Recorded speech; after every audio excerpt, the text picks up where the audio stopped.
Putting this stuff together. Okay, three.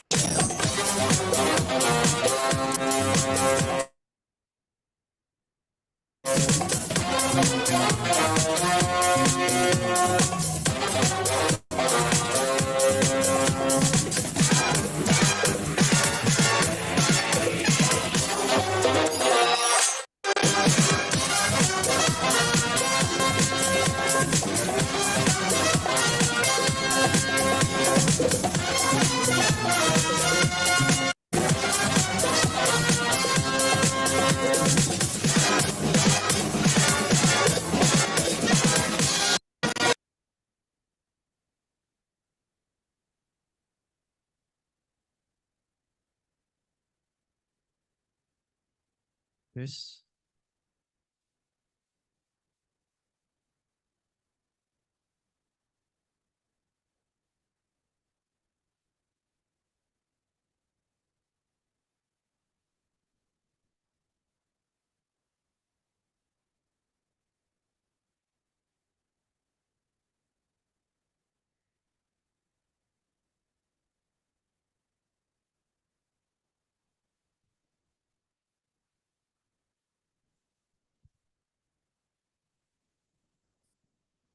Bismillahirrahmanirrahim. Assalamualaikum warahmatullahi wabarakatuh.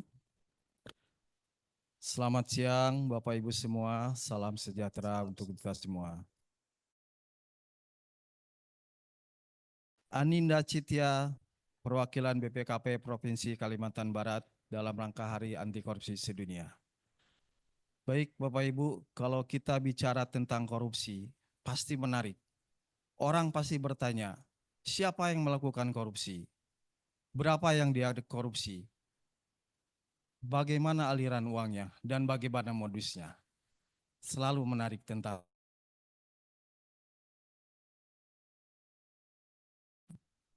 nomor 31 tahun 99 dan perubahannya, yaitu Undang-Undang 20 tahun 2001. Saya simpulkan itu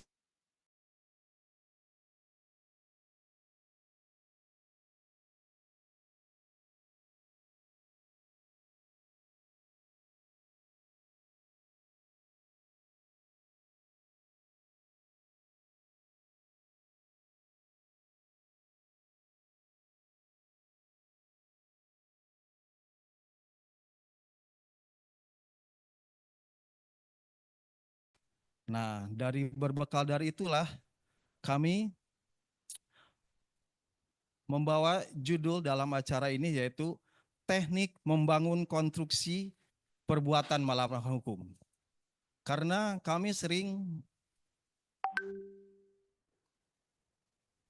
ada penyidik datang ke kantor minta bantuan audit.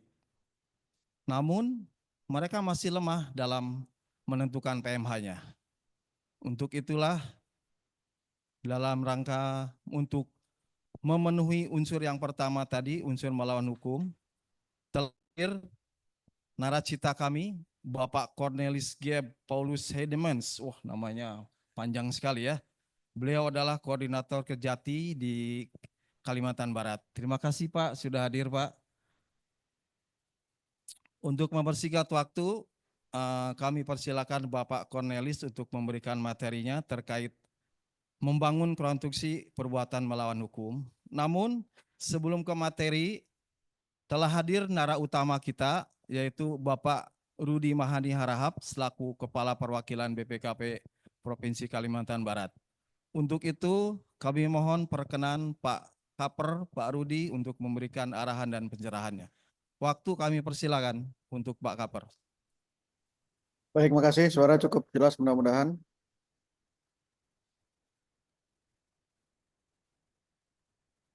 Bismillahirrahmanirrahim. Assalamualaikum warahmatullahi wabarakatuh. Salam Om Swastiastu, Namo Buddhaya, salam kebajikan, salam sejahtera bagi kita semua. Adil Katalino Bacuramin Kasuraga Basengat Kajubata. Pertama-tama tentu saya ucapkan terima kasih kepada Pak Cornelis yang mewakili Pak Kajati hadir dalam sesi hari ini. Kemudian juga terima kasih kepada para pihak yang saya lihat sudah cukup banyak, sudah 81 peserta yang hadir di ruangan ini, di ruangan virtual ini. Dari berbagai macam unsur saya lihat ada internal auditor sendiri, kemudian ada dari BNNP, ya, kemudian juga ada masyarakat umumnya, ya. Saya lihat grup ini termasuk juga dari rekan-rekan Deputi Investigasi Kantor Pusat BPKP.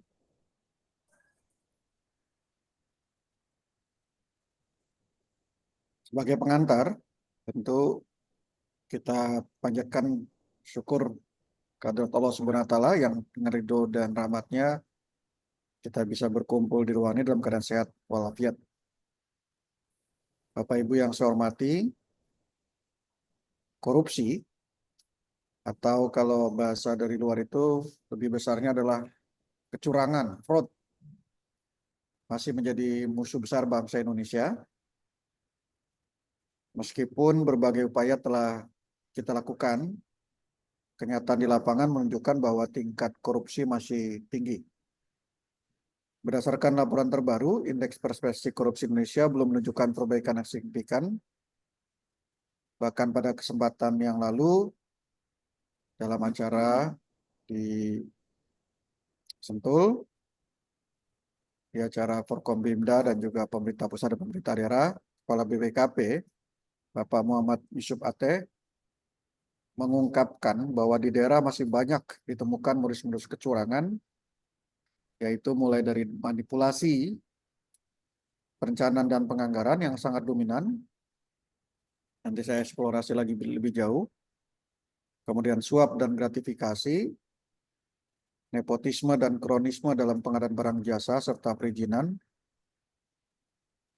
penyalahgunaan diskresi, penggemblungan harga, pengadaan barang jasa, pungutan liar, dan manipulasi dalam penatausahaan dan pelaporan keuangan. Tindakan-tindakan tersebut jelas merugikan negara, tidak hanya dari segi keuangan negara yang sudah dikenal selama ini,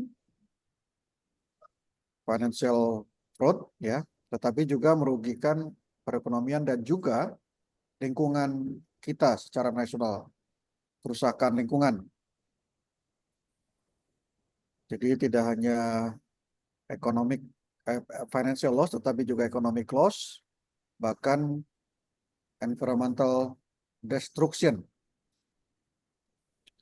Kita lihat contoh yang sedang bersidang, kasus timah, ya, dan dulu kasus penambangan di Sulawesi Tenggara. Pada bagian ini juga saya akan uraikan tentang tantangan pemberantasan korupsi, Bapak Ibu sekalian. Tantangan pemberantasan korupsi ke depan semakin berat seiring dengan pesatnya perkembangan teknologi, isu-isu global yang muncul seperti perubahan iklim, bahkan perang yang masih berlangsung terus di negara lain, Timur Tengah dan juga Ukraina yang berpengaruh kepada kita. Di sisi lain, dana-dana besar seperti untuk transisi energi hijau, IKN, infrastruktur, makan bergizi gratis, MBG, rawan diselewengkan jika tidak diawasi dengan ketat. Dengan kondisi tersebut, kami melihat terdapat dua tantangan yang akan kita hadapi dalam pemberantasan korupsi ke depan, yaitu transformasi digital dan tingginya shadow economy atau underground economy atau black market, ya, pasar gelap di Indonesia dan juga termasuk di Kalimantan Barat ini. Dalam halnya transformasi digital di negara-negara maju dan juga kita sendiri di negara kita, salah satu tantangan ke depan adalah transformasi digital itu yaitu yang telah memberikan hal-hal positif, tetapi juga telah dan akan terus menciptakan peluang baru untuk korupsi, seperti melalui penyalahgunaan data serta manipulasi sistem elektronik. Bahkan kita sudah tahu transformasi digital di Indonesia memberikan efek negatif, pinjaman online ilegal, dan juga judi online yang sangat marak, termasuk di daerah perbatasan seperti Kalimantan Barat ini, sangat tinggi. Faktanya sistem elektronik bisa jadi digunakan sebagai alat untuk menyembunyikan telah terjadinya tindak pidana korupsi itu sendiri. Hal ini ditunjukkan dalam laporan Association of Certified Fraud Examiner, ACV, di mana 20% fraudster pelaku kejahatan keuangan itu membuat dokumen elektronik yang tidak sah dalam melakukan fraud, 25% menggunakan dokumen elektronik yang telah diubah dalam melakukan fraud, seperti mengaku-ngaku KTP orang lain, ya. Dalam pinjol, 22% kasus fraud disembunyikan dengan menggunakan dokumen elektronik, 30% kasus fraud disembunyikan dengan menggunakan dokumen fisik dan dokumen elektronik. Artinya, kita menghadapi tantangan yang semakin berat dalam proses pencarian bukti atau pembuktian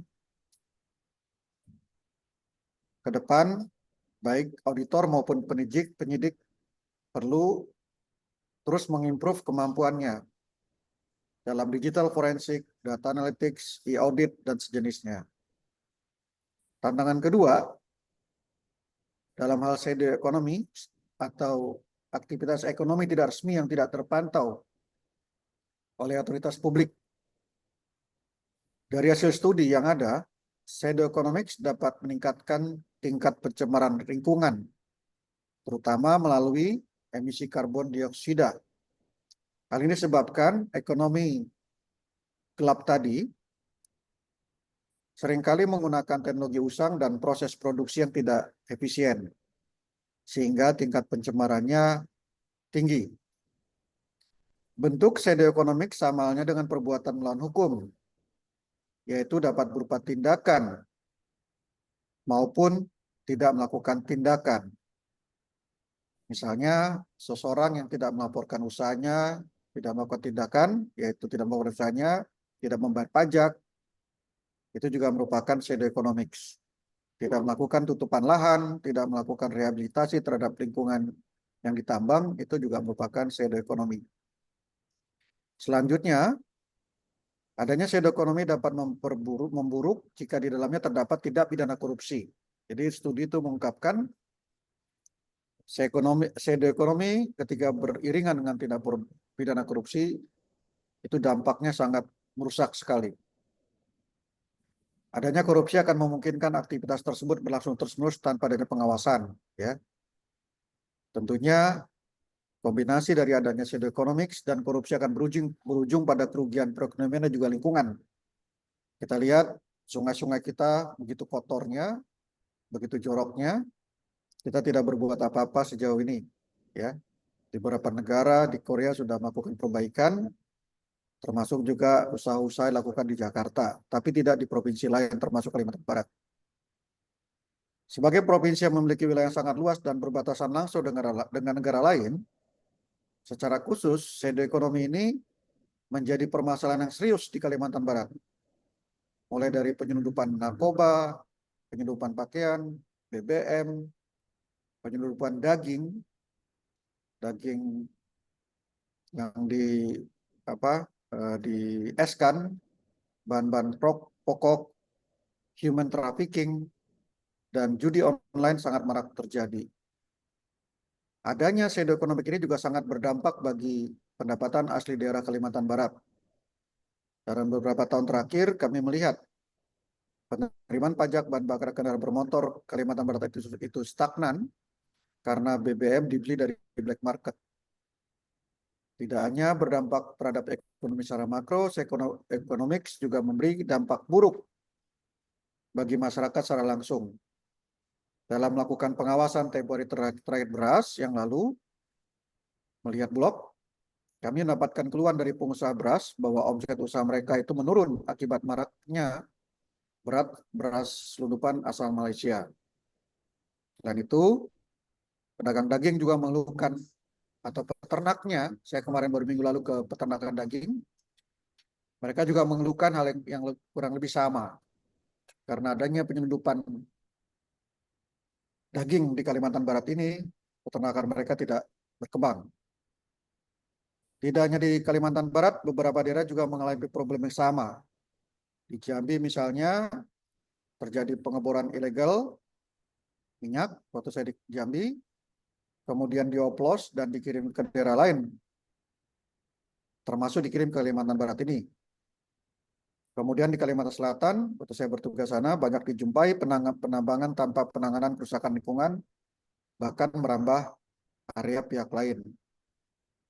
Dalam ilmu fisika, bayangan terbentuk karena adanya sesuatu penghalang yang menghalangi datangnya cahaya. Dalam kaitannya dengan shadow ekonomi, kita perlu menindak tegas penghalang tersebut. Oleh sebab itu, diperlukan langkah-langkah bersama untuk mengurangi korupsi, lalu memperkuat regulasi dan juga memprioritaskan penegak hukum kembali. Tanpa adanya langkah-langkah tersebut, selamanya kekayaan kita tidak akan pernah mampu untuk memberikan kesejahteraan bagi seluruh rakyat kita. Bagian ketiga, bagian kedua, peran BPKP. Bapak Ibu sekalian, peran BPKP tentu sebagai rutin internal menguatkan diri kita sendiri dan juga aparat pengawasan terhadap pemerintah yang ada di berbagai organisasi, termasuk yang di badan usaha milik negara dan daerah. Kita melakukan kegiatan penyelamatan 2020 sampai 2024, kita berhasil bersama-sama aparat penegak hukum menyelamatkan keuangan negara senilai 78,3 triliun. Di Kalimantan Barat, 124 miliar. Terkait dengan pencegahan, kita juga sudah berhasil mengefisienkan pemerintah daerah maupun pemerintah pusat senilai 184 triliun. Di Kalimantan Barat dari 184 triliun itu yang kita efisienkan 5,1 triliun. Ya, jadi kita sudah berusaha membantu uang-uang Bapak, uang tadi rakyat Indonesia tidak semakin diboroskan ya di pemerintah daerah senilai 5,1 triliun. Selain itu juga kita melakukan perbaikan tata kelola, pembinaan SPIP ya. Nah, walaupun skor SPIP sudah 3 semua, tapi skor pengendalian korupsinya masih buruk di Kalimantan Barat. Kita juga melakukan edukasi, MPAK, BPKB Goes to School, dan juga pembinaan kepada perangkat daerah bahkan sampai dengan desa-desa. Nah, khusus di Kalimantan Barat, kita menemukan paling nggak 4 hal buruk ya. 1, tata kelola, sistem politik, sosial kultural, dan kualitas SDM. Pertama, bad governance. Jadi, bad governance dalam hal rencana dan anggaran yang tidak efisien, tidak jelas sasarannya, kontrol sistem tidak jalan, komitmen dan kompetensi pimpinan juga lemah, termasuk pemahaman pegawai terkait dengan manajemen risiko dan kinerja. Sistem politik di desa-desa, pertemuan dengan kepala desa mengungkapkan bahwa mereka harus balik modal karena biaya politik yang mahal. Sosial kultural, masyarakat kita sangat permisif terhadap praktek korupsi. Kemudian kualitas SDM buruk di Kalimantan Barat ini, kita bisa lihat IPM-nya rendah walaupun terjadi pertumbuhan di bawah rata-rata nasional. Nah, sekarang saya coba lebih dalam perbuatan melawan hukum nanti yang kita minta dari Pak Cornelis menguraikan lebih lanjut. Dalam pemberantasan korupsi kita tidak bisa sendiri, perlu kolaborasi. Untuk itu kita perlu mengetahui bagaimana mitra kerja kita, dalam hal ini aparat penegak hukum melaksanakan tugasnya. Dalam membangun kolaborasi ini kita tidak bisa hanya berfokus pada diri kita sendiri, perlu adanya careness yang dijalin agar tujuan besar kita memberantas korupsi dapat terwujud. Karena itu sebelum lebih jauh membahas tentang pemberantasan korupsi, kita perlu memahami terlebih dahulu apa itu korupsi. Korupsi itu adalah tindakan non-hukum yang merugikan negara. Kerugian negara didefinisikan sebagai kekurangan uang, surat berharga dan barang yang nyata dan pasti jumlahnya, sebagai akibat perbuatan melawan hukum, baik sengaja maupun lalai. Banyak yang tidak paham bahwa perbuatan melawan hukum dalam hukum pidana ya itu ada dua hal, yaitu yang dalam bahasa Belanda disebut Wederrechtselijk yaitu pelanggaran yang jelas dilarang dan diancam hukuman oleh undang-undang, serta Wederrechtelijk material yaitu tindakan yang mungkin melawan hukum meskipun tidak secara eksplisit diatur undang-undang. Jadi melakukan atau tidak melakukan sesuatu itu bisa dianggap sebagai pelanggaran hukum. Yang harusnya dilakukan ternyata tidak dilakukan juga adalah pelanggaran hukum. Lalu apa pentingnya bagaimana membangun konstruksi perbuatan hukum? Tentu bagi auditor terutama itu sangat penting untuk analisis. Kedua, dalam pencegahan auditor juga bisa menjadi bahan rekomendasi mereka perbaikan. Kemudian juga dengan memahami perbuatan non-hukum, auditor ini juga memahami standar etika yang tinggi. Jadi mereka benar-benar mempraktekkan standar etika dengan memahami terlebih dahulu. Nah, strategi ke depan, secara praktek, tentu kita untuk memberantas korupsi secara umum, kita perlu menerapkan, menguatkan auditor internal sebagai elemen pencegahan sistem pengendalian korupsi, termasuk sistem SPIP-nya, sistem internal. Kemudian kedua, kolaborasi. Pak Prabowo sudah mengungkapkan dalam sidang kabinet yang pertama betapa pentingnya persatuan para pemimpin bangsa dalam pembangunan nasional. Tentu ini sama dengan penanganan korupsi. Ya, kolaborasi antar instansi merupakan elemen penting. Salah satu bentuk kolaborasi yang dapat kita lakukan adalah menggunakan manajemen risiko pembangunan nasional Perpres 39 2023 yang tidak hanya untuk memitigasi risiko program, tetapi juga bisa untuk menjalin kerjasama antar pemimpin bangsa. Ketiga, memprioritaskan kembali law enforcement, karena tanpa law enforcement, investor akan lari. Kita juga sebagai investor pengen, kalau saya investasi, tentu tidak hilang uangnya. Harus ada kepastian-kepastian. Ini perlu kita jaga.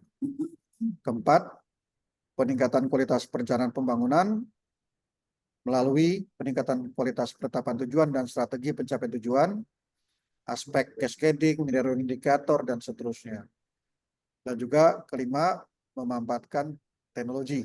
Ya, kita sudah punya e-purchasing, SIPD, Siskedes, Siswaskedes. Bahkan kita dalam penindakan sudah bisa memanfaatkan e-audit, data analytics, artificial intelligence, digital forensik. Saya percaya dengan sinergi yang kuat antara pemerintah, lembaga pengawasan, dan selalu pemangku kepentingan, kita dapat menekan praktek korupsi dan melahirkan pembangunan yang benar-benar memberikan manfaat bagi masyarakat luas. Sebagai penutup, saya ingin mengajak kita semua untuk terus menegakkan prinsip integritas dimanapun kita berada. Seperti kata pepatah, bangunan yang megah tidak akan bertahan tanpa pondasi yang kokoh.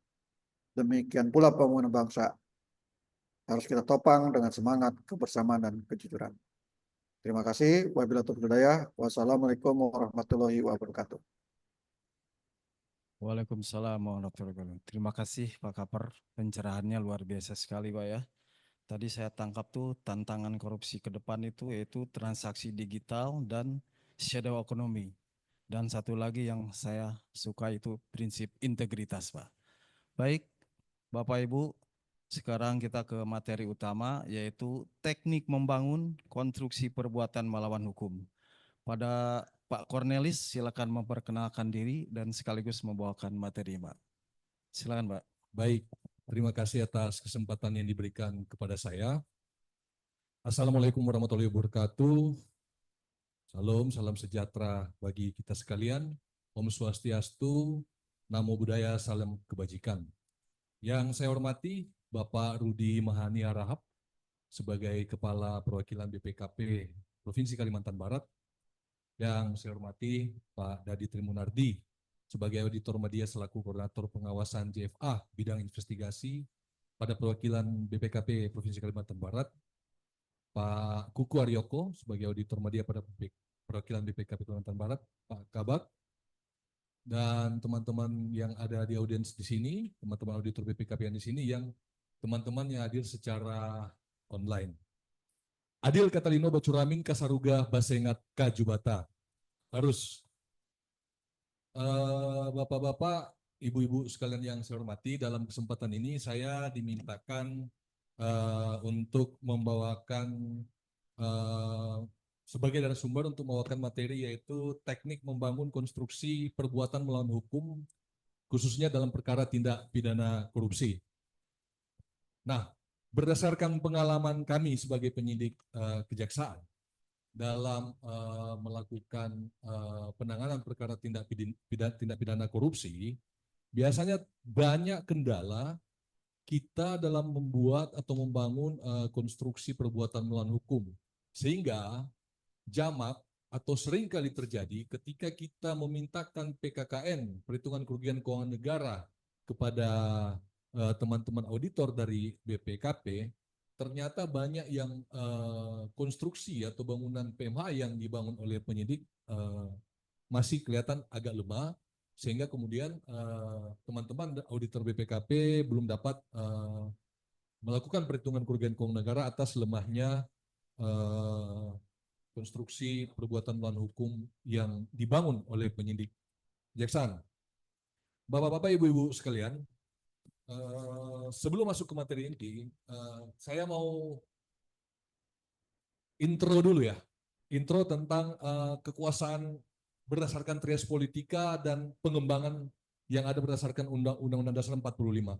Sebagaimana yang kita ketahui bersama, bahwa kekuasaan dalam trias politika sebagaimana yang dicetuskan oleh Montesquieu, itu kekuasaan itu dibagi dalam 3 awalnya, yaitu kekuasaan legislatif atau kekuasaan membuat undang-undang, kemudian kekuasaan eksekutif, yaitu kekuasaan menjalankan perundang-undangan, dan yang ketiga yaitu kekuasaan yudikatif atau kekuasaan untuk menegakkan peraturan perundang-undangan. Kemudian dalam perjalanannya, kekuasaan-kekuasaan ini mengalami perkembangan, yaitu ditambah dengan kekuasaan konstitutif atau anggota MPR. Kemudian ada kekuasaan eksaminatif, sebagaimana kita ketahui bersama dalam pasal 23 ayat 1, di mana itu diberikan kepada BPK RI, dan kekuasaan moneter, yaitu kekuasaan dalam menyelenggarakan moneter. Ya, dalam hal ini diberikan tanggung jawab kepada Bank Indonesia. Lanjut. Namun, dalam perjalanannya, ke-6 lembaga kekuasaan ini ternyata dalam menjalankan tugas dan kekuasaannya masih banyak terjadi praktik korupsi. Pertama, mari kita kaji. Kekuasaan di bidang legislatif anggota DPR RI. Bagaimana kita bisa melihat contoh dalam media-media di mana banyak terdapat anggota DPR RI ketika membuat undang-undang, ada yang memesan, terjadi peristiwa suap atau gratifikasi dalam membentuk undang-undang. Dapat kita bayangkan lemahnya kita ketika kekuasaan yang diberikan oleh negara kepada lembaga ini, legislatif, dalam membuat undang-undang. Artinya kan undang-undang itu dibuat menjadi tidak objektif karena ada pesan-pesan tertentu umpamanya. Yang kedua, kekuasaan eksekutif. Kekuasaan eksekutif dalam hal ini pemerintah, dari kepala daerah sampai camat, sampai kepala desa, kementerian, lembaga, kita melihat mereka dalam menjalankan peraturan-peraturan yang dibuat oleh legislatif, banyak terjadi peristiwa tindak pidana korupsi di seluruh Indonesia. Bahkan ada contoh kasus di Pekanbaru, dibuat anti korupsi oleh pemerintah daerah Pekanbaru, ternyata tugu anti korupsi itu dikorupsi anggarannya oleh Pemda, sehingga dalam perkara itu ada 18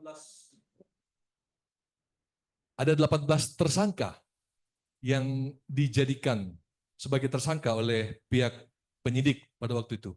Itu sebagai contoh, sebagai lembaga yang diberi kekuasaan eksekutif dalam menjalankan undang-undang. Bagaimana kita melihat bobroknya keadaan kita di seluruh Indonesia masih terjadi peristiwa korupsi yang dilakukan oleh lembaga yang menjalankan peraturan perundang-undangan. Yang kemudian, ketiga, kekuasaan yudikatif. Dalam prakteknya, kekuasaan yudikatif umpamanya lembaga yudikatif adalah MK, pengadilan. Nah, banyak contoh yang sudah kita ketahui termasuk sekarang isu yang beredar berkembang yang saya tidak perlu sebutkan karena ini kasus masih berproses lembaga peradilan, termasuk kasus yang sudah inkrah dulu MK, ada perkara sengketa pilkada yang diselesaikan oleh oknum Ketua Mahkamah Konstitusi. Di samping itu, banyak aparat penegak hukum sebagai orang yang menegakkan aturan dalam praktek untuk pemberantasan korupsi, tapi masih melaksanakan korupsi. Saya jujur, saya sebagai APH banyak yang terjadi, jamak terjadi di seluruh Indonesia. Berbagai usaha pemberantasan di korupsi, tapi dalam usaha pemberantasan korupsi masih melakukan korupsi. Banyak berita-berita, Bapak-Bapak Ibu sudah lihat. Itu yang ketiga. Kemudian, kekuasaan eksaminatif BPKRI yang diamanatkan oleh UUD 45. Kemarin yang sudah inkrah adalah perkara Bakti Kominfo, di mana ada salah satu anggota BPKRI yang kita dapati bahwa ternyata menerima suap atau gratifikasi sebesar 40 miliar. Kemudian kekuasaan moneter. Baru-baru ini kita lihat memang perkara baru jalan, kasus CSR di lembaga yang menangani kekuasaan, diberikan kekuasaan atau otoritas sebagai menangani moneter. Kemudian kasus dulu Bank Senturi, bailout Bank Senturi, di mana yang terjadi permasalahan korupsi yang ada di lembaga kekuasaan moneter. Bapak-bapak, ibu-ibu dapat dibayangkan betapa negara kita, kekuasaan yang diberikan oleh lembaga-lembaga tadi, tapi dalam prakteknya, dalam menjalankan kekuasaan itu, kita masih melakukan cara-cara korupsi dan koruptif. Kemudian, faktor pada kekuasaan legislatif, permasalahan utama, orang yang membentuk undang-undang ini, orang yang dipercayakan untuk membuat undang-undang ini, harusnya adalah orang-orang yang begitu profesional, orang yang mumpuni di bidangnya. Namun ternyata karena sistem politik, produk undang-undang yang menghasilkan para anggota DPR ini, itu menghasilkan dari latar belakang orang-orang yang hanya secara notabene, orang yang punya uang terbanyak. Kalau kita artis, kita uang banyak, kita gampang jadi anggota DPR RI. Ada juga pelawak, bisa jadi anggota DPD RI. Banyak orang dari latar belakang yang tidak profesional, yang tidak punya kemampuan untuk membuat undang-undang, tetapi karena sistem politik yang seperti itu, mengakibatkan produk yang dihasilkan seperti ini. Makanya jangan heran kalau ternyata dalam pelaksananya kekuasaan yang mereka jalankan masih banyak melakukan perbuatan tindak pidana korupsi. Begitu juga dengan sistem kontestasi atau rekrutmen atau pemilihan kepala daerah. Sama.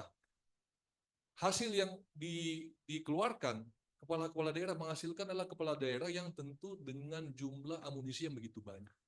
Sehingga kualitas yang kita harapkan sebagai seorang kepala daerah dalam menjalankan sistem pemerintahan itu acap kali banyak terjadi peristiwa tindak pidana korupsi.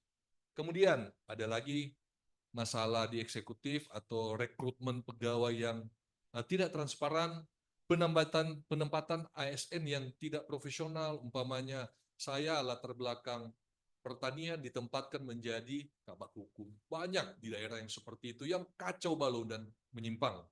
Kemudian dalam BUMN itu, BUMD itu ditempatkan para orang-orang yang tidak kompeten di bidangnya. Lanjut. Bapak-bapak, ibu-ibu, saya mulai masuk ini. Pada tahun 2023 kemarin, Kejaksaan itu oleh Lembaga Indikator Politik sempat mengeluarkan rilis bahwa Kejaksaan itu pernah menempati nomor 1 sebagai lembaga yang dipercaya oleh masyarakat dalam hal penegakan hukum. Nomor 1 waktu itu dengan angka yang mencapai 81,2%. Nah, tentu kami sebagai insan adiaksa merasa bangga dengan pencapaian ini. Namun pertanyaannya, dengan prestasi kita berada pada ranking 1, apakah perilaku tindakan korupsi dan koruptif yang ada di Indonesia itu menjadi berkurang? Itu pertanyaan intinya. Kejaksaan berhasil melakukan penegakan hukum, tapi apakah sesuai dengan perilaku yang ada di masyarakat Indonesia? Kejaksaan dari dulu tidak pernah menempati posisi urutan pertama sebagai APH atau aparat penegak hukum yang dipercaya oleh masyarakat. Tapi baru kali ini dia bisa mencapai yang tertinggi dan bahkan angka 81,2 ini tidak pernah dicapai oleh lembaga aparat penegak hukum lainnya. Namun kita kaji apakah betul di satu sisi kejaksaan berhasil dipercaya, di sisi lain penegakan hukumnya berhasil atau tidak. Bapak-bapak, ibu-ibu sekalian yang saya hormati, berbagai teori tentang penegakan hukum itu sudah dikemukakan para ahli, kata Prof. Mahfud MD. Teori apapun itu sudah dikemukakan untuk pemberantasan tindak pidana korupsi. Tapi faktanya, tindak pidana korupsi itu masih sering terjadi. Kemudian, penegakan hukum tindak pidana korupsi dilakukan oleh KPK, oleh Kejaksaan, oleh kepolisian. Tapi faktanya, nyatanya sekarang masih juga banyak terjadi. Kemudian apalagi berbagai giat pencegahan KPK, Kejaksaan, BPKP, pencegahan tindak pidana korupsi, tapi ternyata kasus-kasus korupsi itu juga masih sering kali terjadi. Oleh karena itu, berdasarkan pengalaman itu, dengan membandingkan dengan tingkat kepercayaan masyarakat, Lembaga Transparansi Internasional sempat merilis data tentang indeks persepsi korupsi di Indonesia, di mana indeks persepsi korupsi Indonesia itu peringkat Indonesia mencapai 109.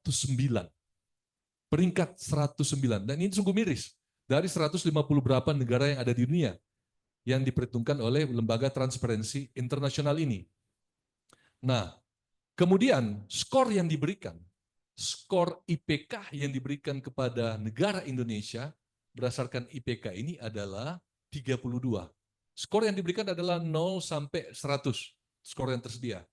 Nah, Indonesia menempati skor, diberikan skor 32, Singapura kalau tidak salah 82 atau 83 skornya. Nah, analoginya, Bapak-Bapak, Ibu, kalau teman-teman BPKP ini kan sudah tidak perlu ditanyakan lagi untuk membaca IPK. Kalau skor itu artinya apa? Skor 0 sampai 100, skor 32, artinya dari 100 orang Indonesia yang ada, dari 100 orang Indonesia yang ada itu, yang jujur itu hanya 32. Sedangkan sisanya, 68 orang di Indonesia itu masih berperilaku korupsi dan koruptif.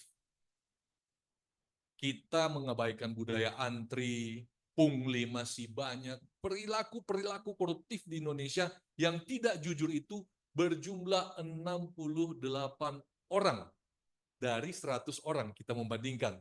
Dapat dibayangkan orang jujur kita di Indonesia ternyata oleh lembaga transparansi ini menghitung bahwa kita ini hanya memiliki 32 orang jujur di seluruh Indonesia, 32 orang jujur dari 100 orang yang ada di Indonesia. Tidak sampai. Berbeda terbalik dengan Singapura 83. Yang jujur di Singapura itu dari 100 adalah 83 orang. Nah, ini makanya saya bilang bahwa tidak berbanding terbalik dengan prestasi yang didapat oleh Kejaksaan. Artinya, langkah-langkah penegakan hukum yang dilakukan oleh Kejaksaan Agung RI dan Kejaksaan di daerah itu belum dapat menggambarkan tentang IPK kita bisa ditingkatkan lagi. Nah, mungkin salah satu penyebab utama bagi saya dalam masalah ini adalah supremasi hukum. Kenapa saya angkat masalah supremasi hukum? Hukum berdasarkan undang-undang itu Undang-Undang tahun 1945 menyatakan dalam pasal 1 ayat 3 menyatakan bahwa negara Indonesia adalah negara hukum. Sebagaimana kita kenal dengan supremasi hukum.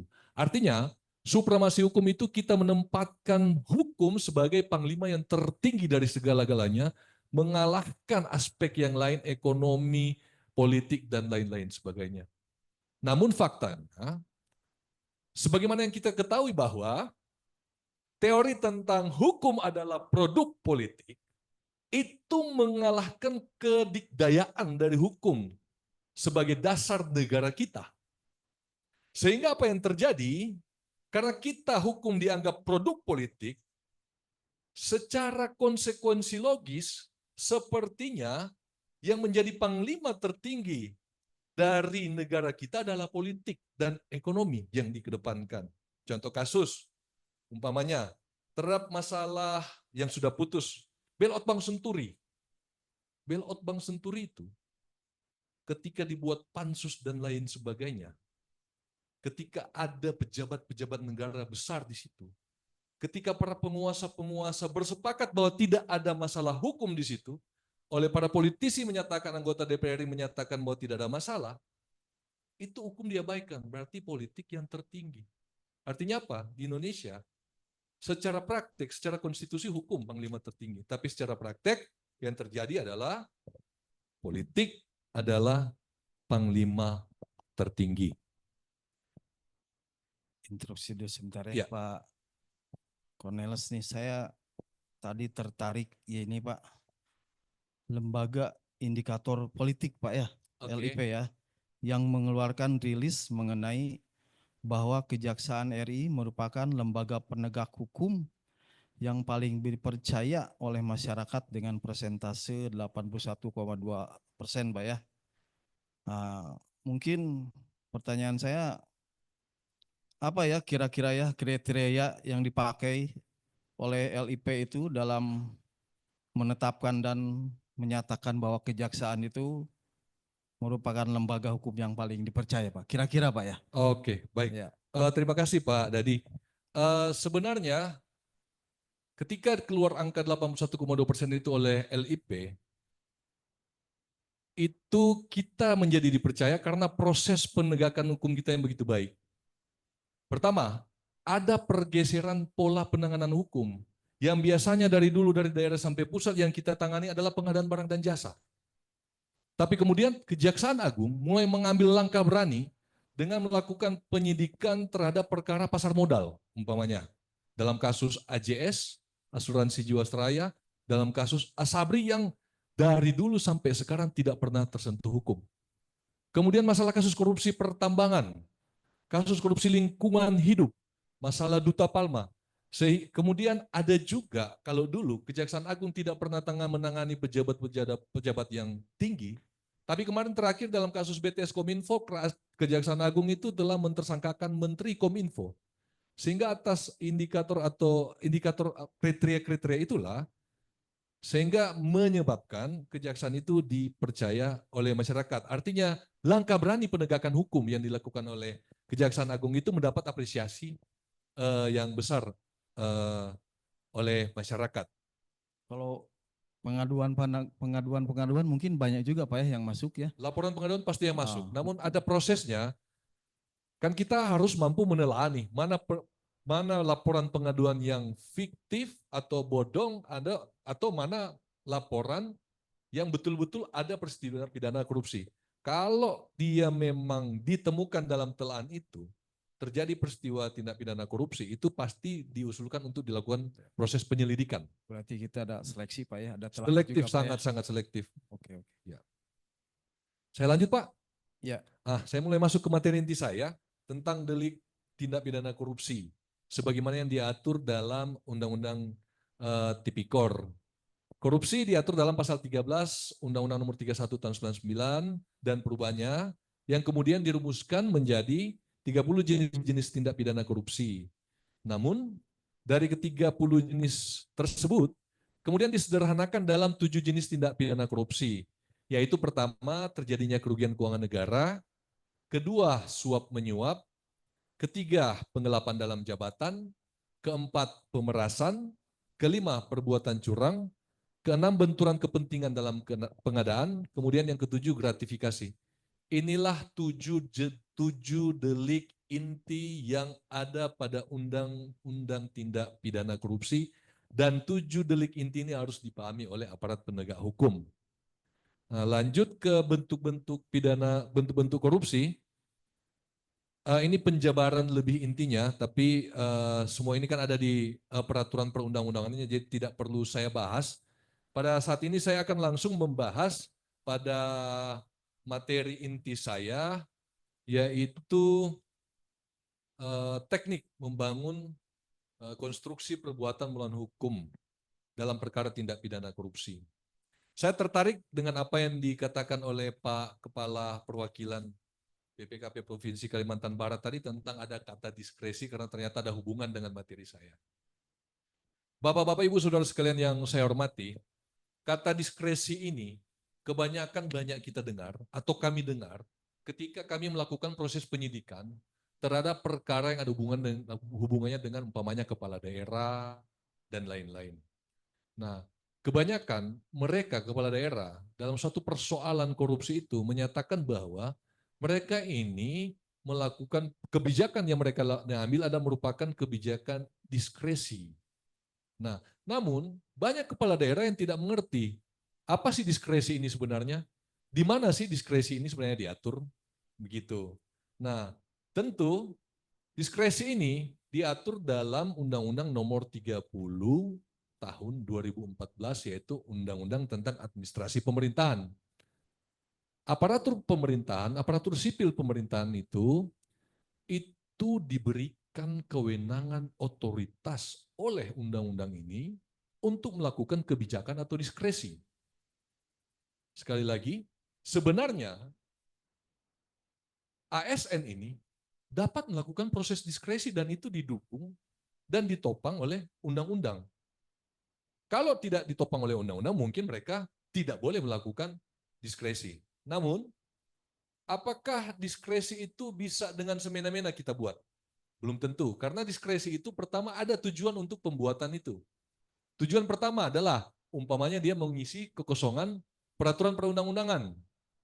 Kemudian, tujuan yang kedua yaitu melancarkan penyelenggaraan pemerintahan. Dapat aparatur pemerintahan, sipil pemerintahan melakukan diskresi.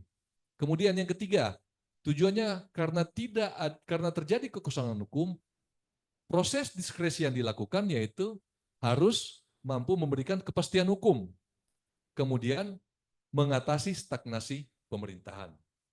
Itu tujuan untuk dilakukan atau untuk dapat dilakukan proses diskresi yang bisa dilakukan oleh aparatur sipil pemerintahan. Namun, diskresi itu ada prosedurnya. Prosedur dalam Undang-Undang Nomor 30 Tahun 2014 mengatur di pasal 22, dia itu harus menyampaikan maksud tujuan itu dan dampak administrasi dan keuangan kepada atasannya. Itu syarat utama yang harus dilakukan. Kalau tanpa prosedur itu dan tanpa tujuan itu, berarti diskresi tidak boleh dilakukan, kebijakan tidak boleh dilakukan. Kemudian, syarat untuk dilakukan diskresi itu ada syaratnya, dan ini yang paling penting. Bahwa diskresi itu dibuat harus tidak boleh bertentangan dengan asas-asas umum pemerintahan yang baik. Yang kedua, diskresi itu tidak boleh bertentangan dengan ketentuan perundang-undangan. Jika aparatur sipil pemerintahan mau melakukan kebijakan, membuat kebijakan, tapi bertentangan dengan peraturan perundang-undangan, berarti dia bukan diskresi. Karena ada undang-undang yang mengatur. Artinya, dia tidak melakukan kebijakan dalam mengisi kekosongan hukum yang ada. Karena ada kebijakan yang lain yang mengatur, tapi dia mengambil langkah, dia menyatakan diskresi, padahal walaupun sebenarnya itu maladministrasi atau menyalahgunakan wewenang. Nah, sekali lagi, diskresi ada syarat yang harus dilakukan. Pertama, harus sesuai dengan asas-asas umum pemerintahan yang baik. Dan yang kedua, dia tidak boleh dilakukan jika bertentangan dengan peraturan perundang-undangan. Dan masih ada lagi yang lain seperti berdasarkan alasan objektif dan lain-lain sebagaimana yang diatur dalam pasal 23, 24 Undang-Undang Administrasi Pemerintahan, yaitu Undang-Undang Nomor 30 Tahun 2014. Saya lanjut.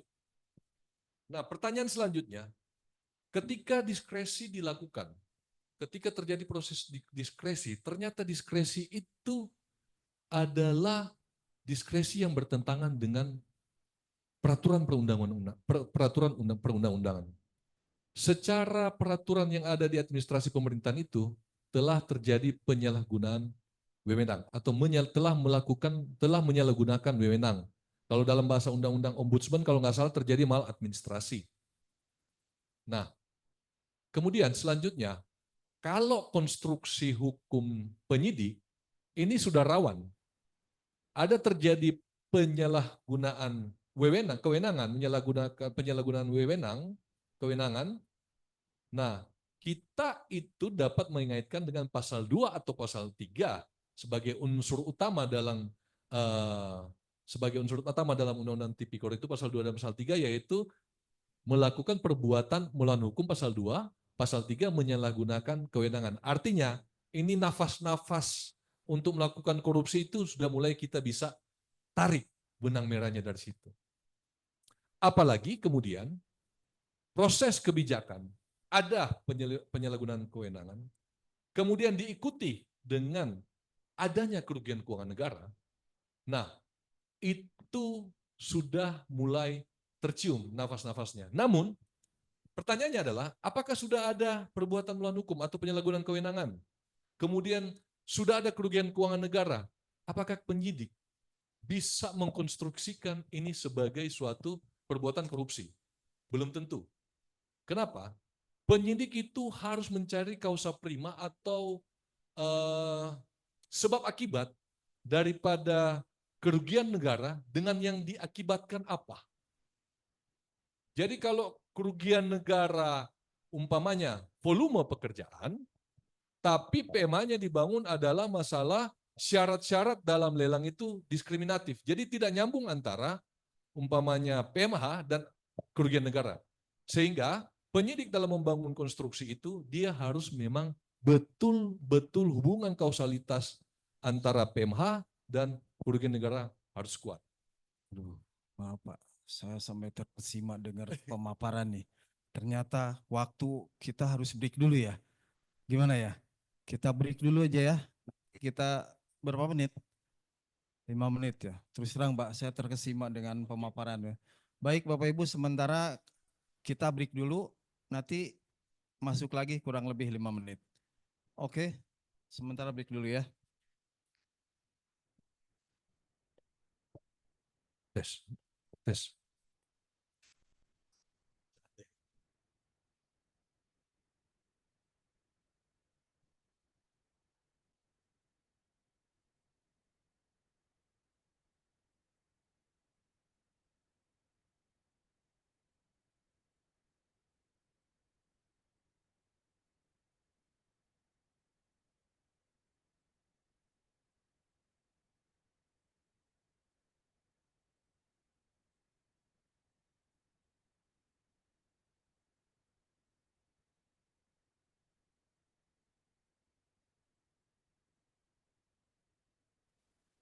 Setiap daerah itu punya karakteristik sendiri kenapa terjadi korupsi. Kita meminimalisir semua potensial fraud, meminimalisir semua error-error yang dilakukan oleh human.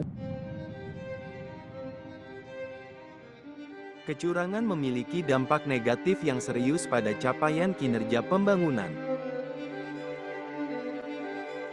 Dampak negatif tersebut meliputi 1. Pemborosan dan inefisiensi, 2. Infrastruktur yang tidak memadai, 3. Ketimpangan yang semakin buruk, 4. Berkurangnya minat investor, 5. Penurunan kepercayaan publik.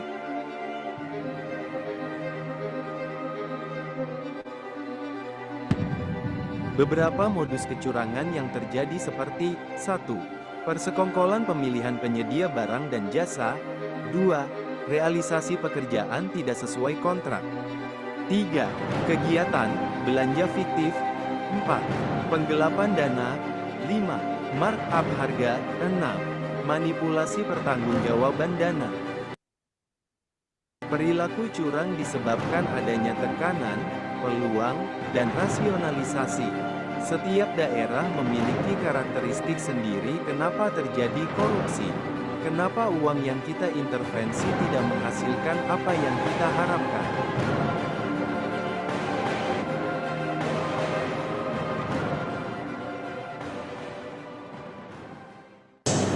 Jadi harus memahami setiap daerah itu punya karakteristik sendiri kenapa terjadi korupsi. Kenapa uang yang kita intervensi ternyata tidak menghasilkan apa yang kita harapkan.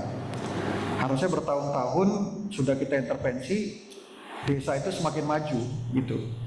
Logikanya harusnya dengan desa dikasih duit 1 miliar terus menerus, apalagi sekarang mau 5 miliar, ada yang dapat ADD 2 miliar katanya di Mempawa, mestinya tidak, IPM-nya tidak seperti ini gitu. Harusnya IPM-nya cepat maju gitu. Kecurangan perlu dikendalikan. Sebagai contoh, berikut pengendalian korupsi dapat disimak dalam proses bisnis perusahaan Jago Kopi. Setiap proses bisnis harus dilengkapi teknologi, seperti adanya real-time inventory, sehingga dapat meminimalisir semua potensial fraud dan kesalahan yang disebabkan manusia. Jadi setiap SOP yang kita buat itu benar-benar harus streamline proses dan harus dilengkapi oleh teknologi.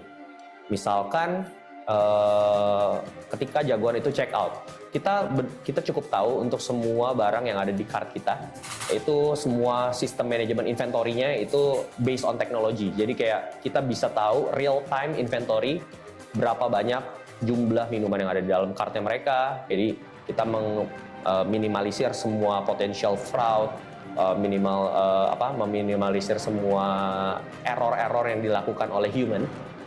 That's why kita pindahkan itu ke teknologi, sehingga itu membantu mereka operasional. Lantas, bagaimanakah pengendalian kecurangan di pemerintahan?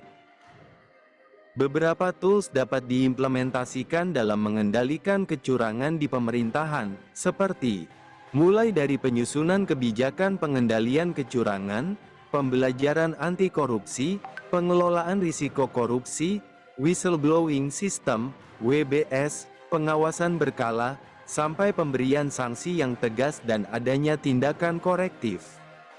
Dengan adanya implementasi tools pengendalian kecurangan secara penuh, pemerintah diharapkan dapat mengendalikan kecurangan sehingga pembangunan daerah bisa berjalan efektif dan efisien.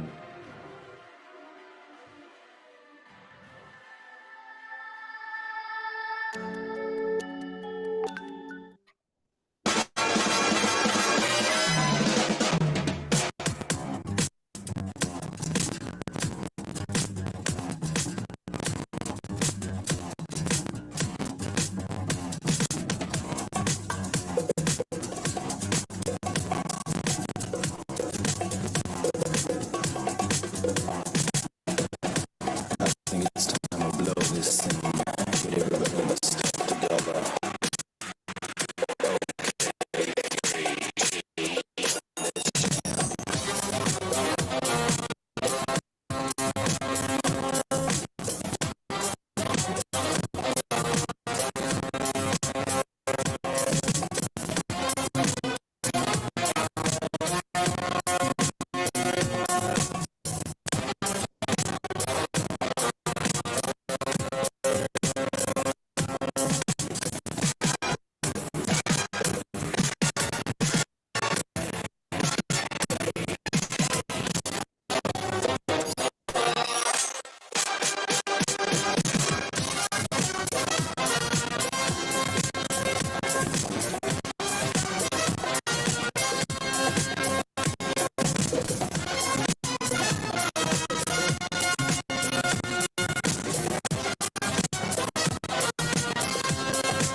masih ada perencanaan dan penganggaran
Yes.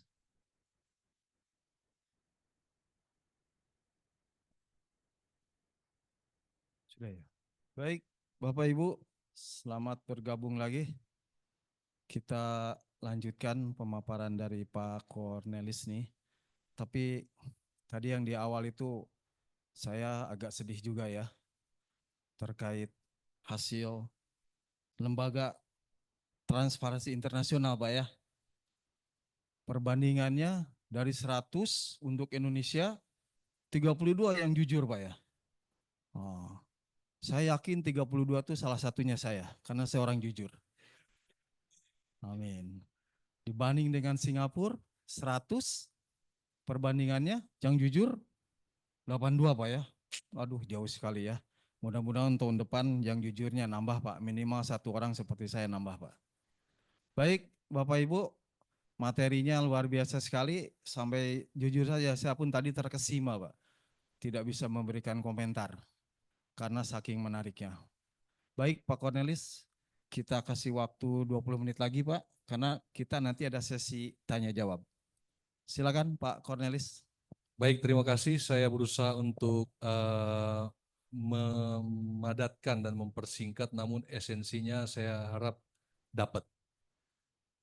Saya kembali ke kata diskresi tadi kan, kebijakan yang kemudian kebijakan bertentangan dengan peraturan perundang-undangan, kemudian kita bisa konstruksikan itu udah mulai ada perbuatan melawan hukum atau penyalahgunaan kewenangan.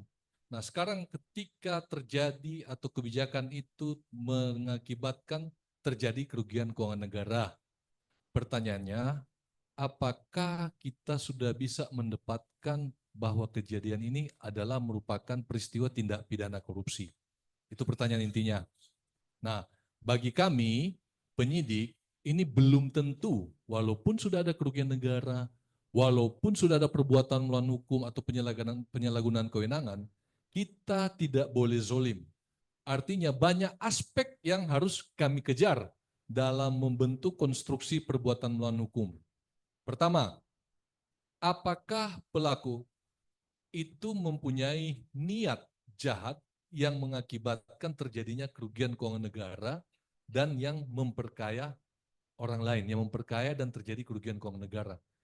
Kita sebagai penyidik harus mencari aspek ini, mens reanya apa. Sejauh kita belum mendapatkan mens rea, niat jahat, kemudian kita belum mendapatkan sifat kesengajaan dari pelaku ini yang melakukan kebijakan atau diskresi dan belum didukung lagi oleh pengetahuannya tentang willen dan witten atau dia ini pelaku ini menghendaki dan mengetahui tentang akibat yang akan terjadi di mana akan ada kerugian negara, penyidik belum bisa dapat menyatakan bahwa ini merupakan pidana korupsi. Karena apa? Tugas pertama dari penyidik ketika mengaitkan perbuatan dari diskresi ini dikaitkan dengan pasal yang ada di pasal 2 dan pasal 3 yaitu delik inti atau bestandel delik dari pasal 2 dan 3. Delik inti dari pasal 2 yaitu terjadinya perbuatan melawan hukum, memperkaya orang lain. Jadi ada pergerakan sifat, dia memperkaya orang lain, sifat batinnya. Kemudian kalau bestandel delik dari pasal 3 yaitu penyalahgunaan kewenangan, menyalahgunakan kewenangan, memperkaya diri sendiri atau orang lain. Jadi sifat kesengajaan dan niat jahat yang ada pada pelaku dalam melakukan diskresi itu harus dibuktikan oleh penyidik agar berhasil perkara ini sampai dengan terbuktinya di pengadilan. Nah, ketika semua sudah kita penuhi, sudah ada perbuatan melawan hukum, kemudian sudah ada kerugian keuangan negara, hubungan sebab akibat antara kerugian keuangan negara dengan perbuatan melawan hukum itu benang merahnya sudah jelas dan sangat inherent. Kemudian hubungan sebab akibat antara hubungan sebab akibat antara bestandel delik di unsur-unsur pasal 2 dan pasal 3 yang dihubungkan dengan kausalitas daripada sifat kesengajaan niat jahat. Nah, ini kita sudah mulai bisa menemukan titik terang bahwa perbuatan itu sudah dilakukan dengan sengaja. Namun, kita sekali lagi nggak boleh solim. Ini nggak gampang mengkonstruksikan atau membangun perbuatan melawan hukum yang ada sebenarnya. Ketika sudah ada perbuatan melawan hukum, sudah ada kerugian keuangan negara, sudah ada niat jahat, kesengajaan, mengetahui dan mengendaki akan terjadinya kerugian keuangan negara, apakah kita bisa, pertanyaannya lagi, apakah bisa kita kategorikan bahwa ini fultoid atau peristiwa pidananya selesai? Ternyata belum tentu Bapak-Bapak, Ibu-Ibu sekalian. Sekali lagi, kita harus mencermati dengan baik-baik. Karena bisa saja, saya mencontohkan, dalam perkara korupsi pengadaan barang dan jasa. Dalam perkara korupsi pengadaan barang dan jasa, perbuatan melawan hukum diambil dari kontrak, umpamanya. Bahwa penyedia melakukan prestasi yang mengakibatkan terjadinya kerugian keuangan negara. Nah, pertanyaannya, apakah itu merupakan peristiwa korupsi atau bukan? Saya menyatakan bukan. Kenapa? Banyak putusan pengadilan tentang perkara pengadaan barang dan jasa yang menyatakan betul ada perbuatan. Ada perbuatan melawan hukum. Ada mens reanya. Ada kesengajaannya. Tapi ini masuk dalam aspek hukum perdata. Sekali lagi, ada perbuatan melawan hukum. Ada kerugian keuangan negara. Ada kesengajaan. Ada niat dari pelaku. Namun aspek itu masuk dalam aspek hukum perdata walaupun perbuatan itu ada. Nah, sekarang strategi penyidik bagaimana supaya itu perbuatan itu lengkap menjadi suatu perbuatan pidana, dalam hal ini tindak pidana korupsi. Kalau dulu mungkin masih dapat diterima perkara pengadaan barang dan jasa itu oleh majelis hakim menyatakan terbukti. Tapi sekarang banyak yang bebas. Kenapa? Karena sejak putusan MK nomor 25 tahun 2016 dikeluarkan yang menyatakan bahwa delik yang ada pada tindak pidana undang-undang tindak pidana korupsi yang sebagaimana termuat dalam pasal 2 dan pasal 3 bukanlah hanya delik formil, Bapak-bapak, Ibu-ibu. Bahwa MK menyatakan delik yang ada pada pasal 2 dan 3 adalah delik formil dan material. Artinya apa? Tugas para penyidik sekarang ini harus menggabungkan dua perbuatan melawan hukum itu. Perbuatan melawan hukum formil dan perbuatan melawan hukum material. Apa itu perbuatan melawan hukum material? Dalam teori, menurut Profesor Dr. Satohit Kertanegara, perbuatan melawan hukum material itu terdiri dari dua aspek, yaitu perbuatan melawan hukum formil dan perbuatan melawan hukum material. Apa itu perbuatan melawan hukum material? Yaitu perbuatan yang melanggar atau bertentangan dengan norma-norma yang ada atau norma-norma yang hidup di masyarakat. Contohnya apa? Perbuatan material atau bertentangan dengan norma-norma yang terjadi, yang bertentangan dengan kehidupan yang ada di masyarakat. Perbuatan tercela. Bisa balik Mas slide-nya? Tambah lagi balik. Sedikit lagi ya Pak ya. Ya, oke, saya percepat. 5 menit aja. Adanya perbuatan tercela. Apa itu perbuatan tercela? Sebagai delik material atau perbuatan melawan hukum secara material. Adanya terjadinya fraud. Adanya permufakatan jahat atau permufakatan melawan hukum yang dilakukan oleh penyelenggara negara dengan penyelenggara negara, yang dilakukan oleh penyelenggara negara dengan pihak swasta. Ketika ada perbuatan seperti ini, fraud, kemudian ada tipu muslihat dalam proses diskresi itu, ada suap, ada pemalsuan, ada gratifikasi. Nah, bagi penyidik, konstruksi perkara ini sudah sangat jelas bahwa ini merupakan peristiwa tindak pidana korupsi. Harus kita cari delik material. Banyak yang terjadi, teman-teman penyidik, ketika ke BPKP, PMH yang dibawa adalah PMH formil. Tidak ada PMH material. Padahal berdasarkan putusan MK, Mahkamah Konstitusi nomor 25 tahun 2016 itu, telah memberikan syarat mutlak secara eksplisit bahwa perbuatan melawan hukum yang ada di pasal 2 dan 3 itu adalah meliputi dua aspek, perbuatan melawan hukum formil dan perbuatan melawan hukum material. Sehingga demikian, aparat penegak hukum atau penyidik dalam mengkonstruksikan pasal 2 dan 3 ini harus mencari perbuatan melawan hukum material. Sejauh tidak didapatkan itu, teman-teman juga dari BPKP harus jelas. Yang kami lihat hanya formil. Yang kami lihat hanya formil. Mana materialnya? Nah, itu tugas dari penyidik kejaksaan atau penyidik kepolisian atau penyidik KPK. Sehingga demikian, untuk keberhasilan dalam sampai pada penuntutan, aspek ini harus kita pertimbangkan. Kalau tidak sampai di sini, ini belum sampai di Undang-Undang Tipikor. Kalau tidak sampai di sini, berarti itu aspek masuk dalam ranah hukum administrasi pemerintahan. Tidak bisa kita jadikan ini sebagai tipikor. Kita nggak boleh zolim, bapak-bapak, ibu-ibu. Berarti kalau tidak ada materialnya, tidak ada mens reanya, itu masih bisa dilakukan berdasarkan penanganan Undang-Undang Nomor 30 Tahun 2014 tentang administrasi pemerintahan. Maaf Pak Cornelis, aduh seru sekali ya. Tapi karena... Bisa slide berikut aja. Oke, kasih Terakhir. kesempatan sebentar terakhir ya. Sebagai Silakan. contoh, ini contoh kasus. Ini didapat dari lembaga LKPP. Sebelumnya, Mas. Aspek hukum dalam pengadaan barang dan jasa. Bapak-bapak, ibu-ibu, dalam pengadaan barang dan jasa ada tahapan persiapan pengadaan, penetapan penyedia barang jasa, tanda tangan kontrak, selesai kontrak. Ini contoh kasus. Nah, ketika persiapan pengadaan dan penetapan penyedia, itu sebenarnya masuk dalam wilayah hukum administrasi. Oke? Ketika tanda tangan kontrak sampai dengan selesai kontrak, pekerjaan dilaksanakan, itu masuk dalam wilayah hukum perdata.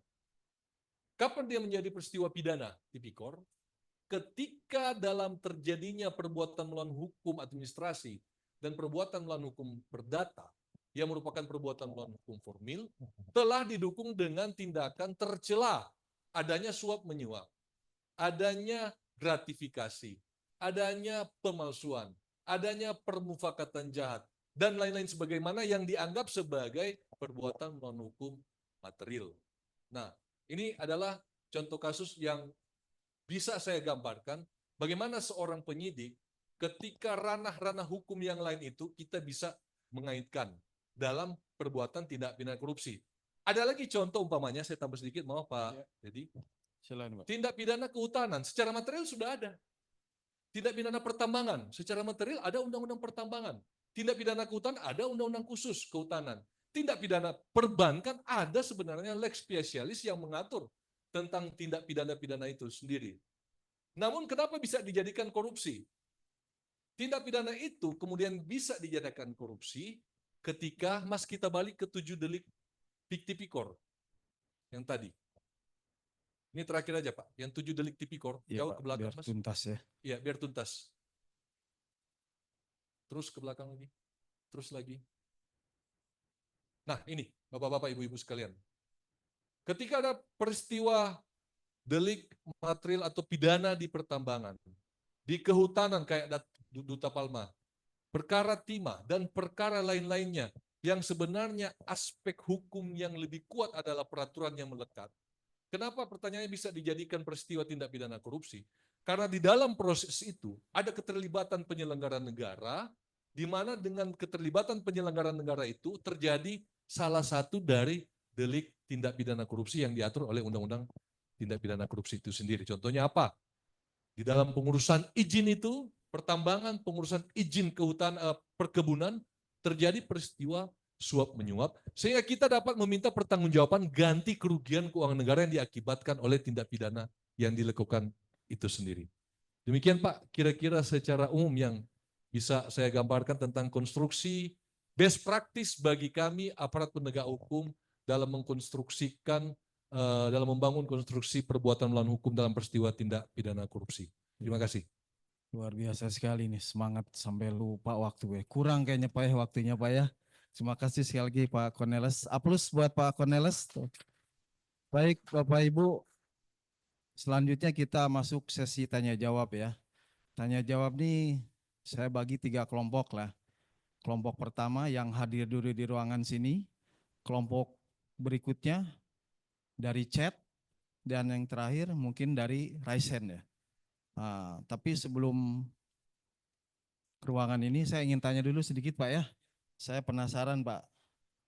Umpamanya Pak, langkah apa saja yang harus dilakukan oleh APH ya apabila ditemukan adanya kerugian negara dalam suatu peristiwa. Namun tidak ditemukan adanya perbuatan melanggar hukum.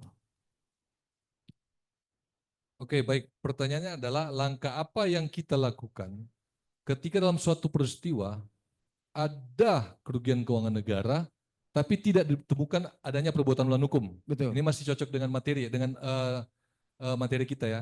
Bapak-bapak, ibu-ibu sekalian, dalam pasal 32 Undang-Undang Tipikor itu sendiri, ditegaskan itu secara eksplisit bahwa ketika ditemukan adanya kerugian keuangan negara, tetapi tidak ada atau tidak ditemukan adanya PMH, maka langkah-langkah yang harus dilakukan berdasarkan pasal 32 itu dilakukan penagihan oleh jaksa pengacara negara atas kerugian yang terjadi.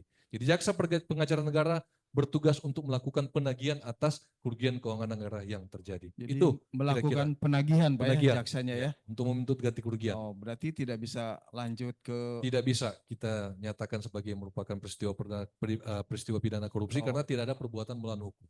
tapi ada tadi penagihan Iya. tadi Pak ya. Itu sudah secara eksplisit diatur dalam Undang-Undang Tipikor pasal 2, 32. Oke. Baik, terima kasih Pak. Berikutnya dari ruangan ini ada mau tanya? Oh, silakan Pak Hartawan.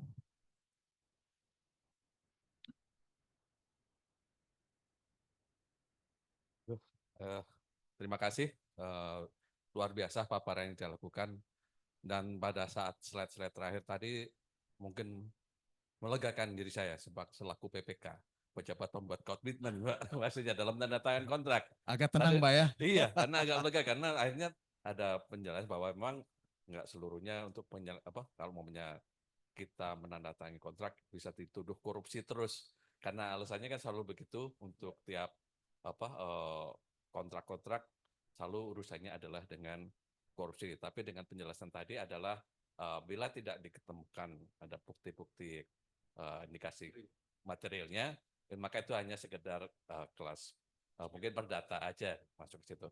Nah itu hubungannya dengan tadi biasanya dalam pengadaan barang jasa tadi terkait juga dengan diskresi. Saya tanyakan kalau apakah keputusan dalam hal memberikan adendum, apakah itu termasuk bagian dari menguntungkan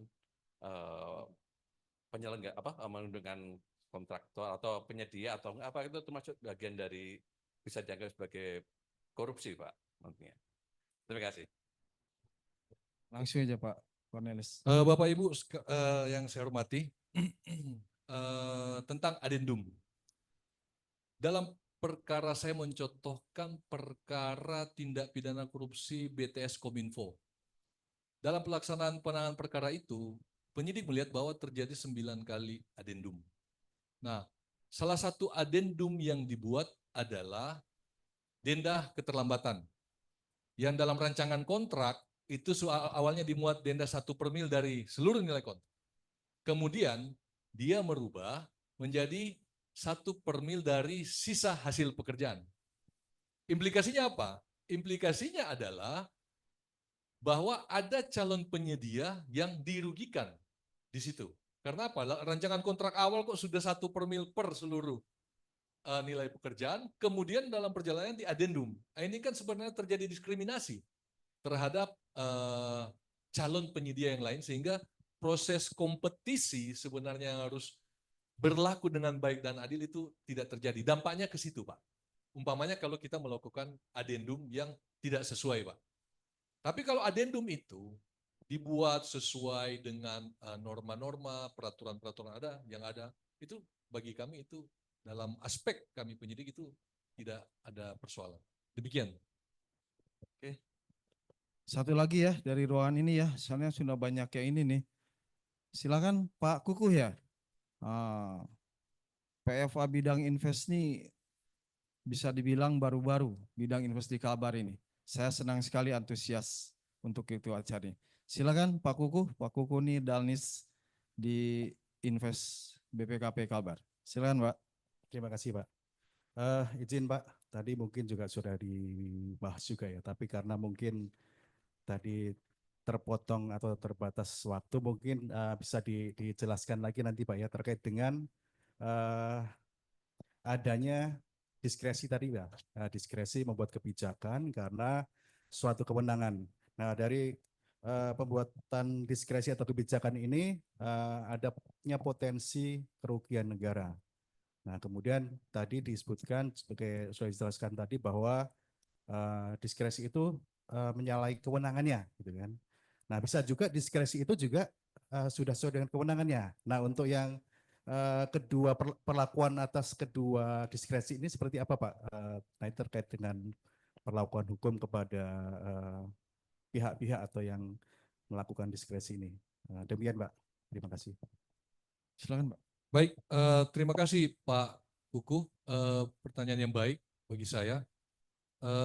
Dalam pasal 17, 18, dan 19 sampai 20 dalam Undang-Undang Administrasi Pemerintahan Undang-Undang Nomor 20 tahun 2014, ketika proses diskresi terjadi penyalahgunaan kewenangan, terjadi maladministrasi, bahkan ketika ada indikasi terjadinya kerugian keuangan negara, maka undang-undang itu secara limitatif menyatakan bahwa itu dapat dilakukan gugatan ke Pengadilan Tata Usaha Negara, Pak. Jadi undang-undang itu membuka peluang sebenarnya bahwa pegawai negeri atau aparatur sipil pemerintahan ketika melakukan proses penyalahgunaan wewenang, menyalahgunakan wewenang dan berpotensi terjadinya kerugian keuangan negara, maka APIP dalam hal ini bisa mengajukan tuntutan ke gugatan ke Pengadilan Tata Usaha Negara. Sehingga ini ada instrumen yang baik sebenarnya. Ini tujuan undang-undang ini dibuat, ini sebenarnya bukan untuk menyelamatkan, tapi untuk diatur bagi aparatur sipil pemerintahan jangan sampai terjebak dalam peristiwa tindak pidana korupsi. Karena ketika sudah ditipikorkan, maka mereka karena begini, jiwa undang-undang tipikor kan adalah penyelamatan kerugian keuangan negara. Jadi apapun yang terjadi ketika ditipikorkan, kita harus menyelamatkan kerugian keuangan negara. Nah, dalam aspek undang-undang ini, ketika ada kerugian keuangan negara dilakukan gugatan dalam Pengadilan Tata Usaha Negara. Demikian Pak Kukuh. Terima kasih. Oke. Kelompok 1 sudah, kita sekarang ke penanya di chat ya.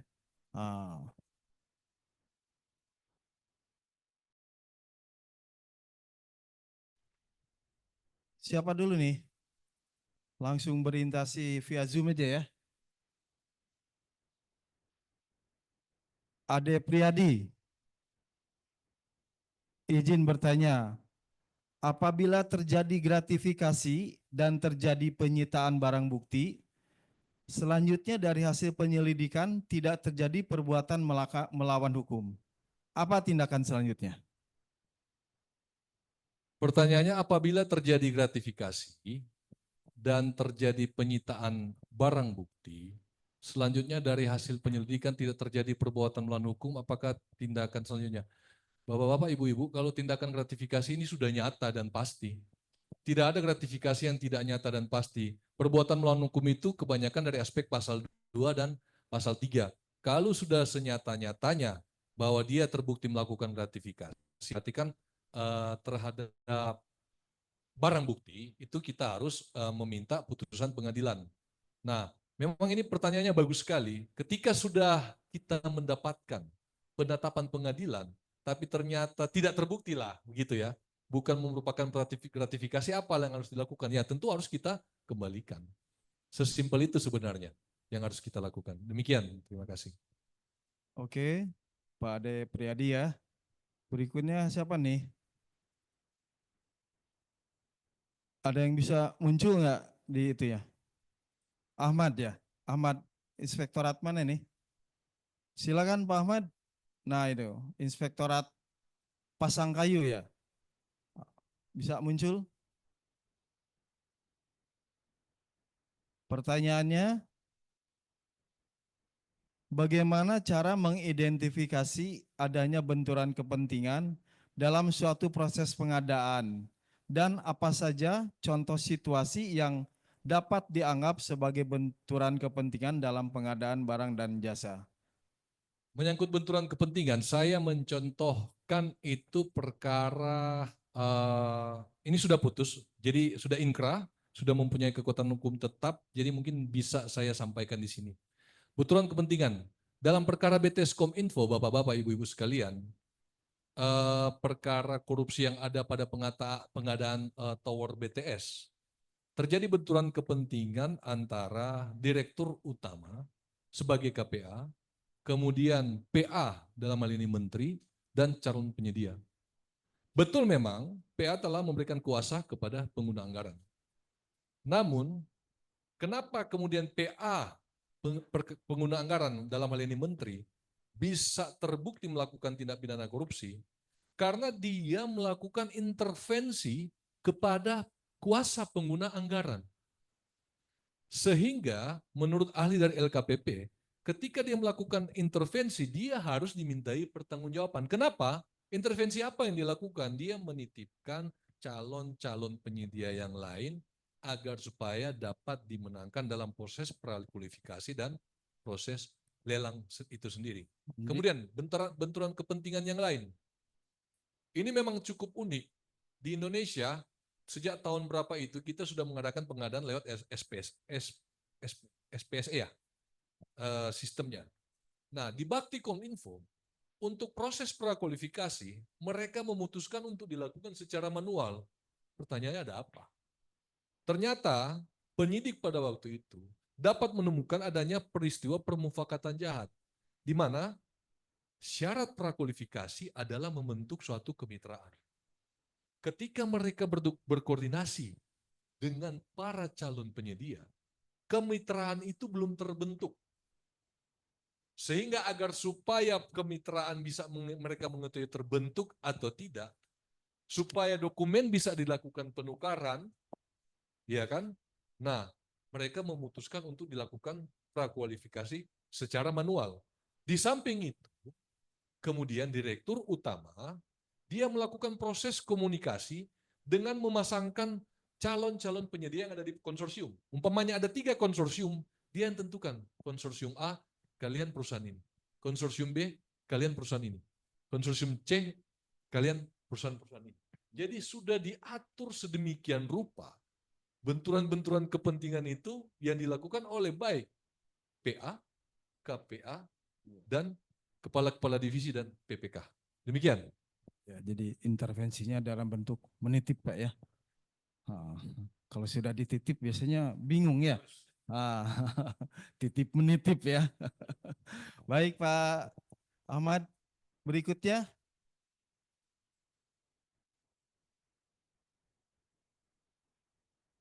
Oh, ada Priadi sudah ya? Ada yang Pak Ahmad tadi ya? Pak Ahmad lagi ya? Yang apa peran audit investigasi dalam membuktikan adanya perbuatan melawan hukum? Dan apa saja alat bukti yang biasa digunakan untuk menunjukkan adanya perbuatan melawan hukum? Nah itu Pak. Pak Ahmad nggak bisa nongol ya? Ini tentang ini yang biasanya memang ada masalah miss antara biasanya penyidik dengan auditor BPKP. Masalah alat bukti. Kalau kami taat asas bahwa umpamanya peristiwa pidana korupsi itu, ketika kita melakukan proses penyelidikan, itu dapat kita tingkatkan ke proses penyidikan ketika ada bukti permulaan awal yang cukup. Jadi undang-undang tidak eksplisit mengatakan bahwa harus ada alat bukti berdasarkan pasal 184 KUHP. Kalau pasal 184 KUHP kan jelas itu digunakan untuk pengadilan. Keterangan terdakwa, ahli, saksi, surat, dan petunjuk. Itu harus digunakan di pengadilan. Tapi dalam KUHP dinyatakan ketika perkara ditingkatkan ke proses penyidikan, untuk mencari tersangka dan peristiwa pidana, alat bukti, bahwa kita itu belum mengacu pada alat bukti sebagaimana diatur dalam pasal 184 KUHP. Nah, ini betul, ini pertanyaan penting. Tadi saya belum menggambarkan aspek alat bukti ya, dari konstruksi kita membangun perkara. Tentu, dalam membangun perkara itu, selain perbuatan melawan hukum yang ada, kita juga harus menilai, ini yang paling penting, aspek alat bukti itu sendiri, agar keberhasilan penuntutan itu bisa sukses. Begitu, kira-kira betul, bagus ini usul ini, pertanyaan ini bagus, dan betul alat bukti itu penting dan dipergunakan dalam pengadilan. Sedangkan penyelidik atau penyidik itu dalam mengungkap fakta peristiwa tindak pidana korupsi, awalnya adalah telah terjadi peristiwa tindak pidana korupsi, adanya bukti permulaan yang cukup. Bukti permulaan awal yang cukup itu termasuk kita menduga ada kerugian keuangan negara. Kira-kira demikian. Penting sekali ya bukti itu Pak ya, karena ada istilah no case no evidence gitu. Oke, berikutnya masih ada Raisen.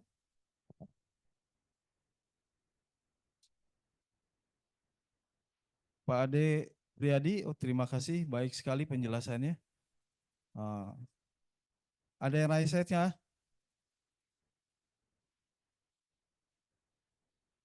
Ada yang mau bertanya langsung?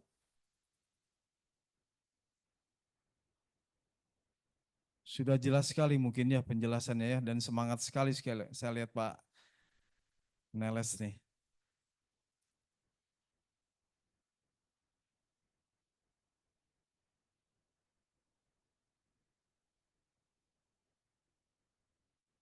Iya, Pak Kaper masih hadir ya. Ada pertanyaan Pak Kaper buat Pak Neles, Pak?